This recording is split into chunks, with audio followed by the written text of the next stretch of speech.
You need to understand the difference between a bonded and floating neutral generator. Inside the generator, there are 4 bus bars similar to what you would have at your main electrical panel. I have color-coded them. This is a 4-wire system: line 1, line 2, neutral, and ground. In the United States, we use a split-phase power system, where the voltage between line 1 and line 2 is 240 volts, while the voltage between line 1 and neutral is 120.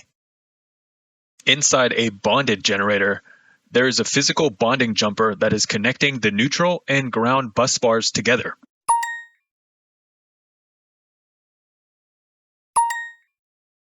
A floating neutral generator does not have this bonding jumper. The neutral and ground bus bars are isolated, meaning they are not touching.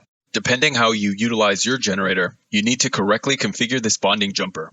I have multiple generator grounding videos. Check them out to learn how to properly ground your generator for your application.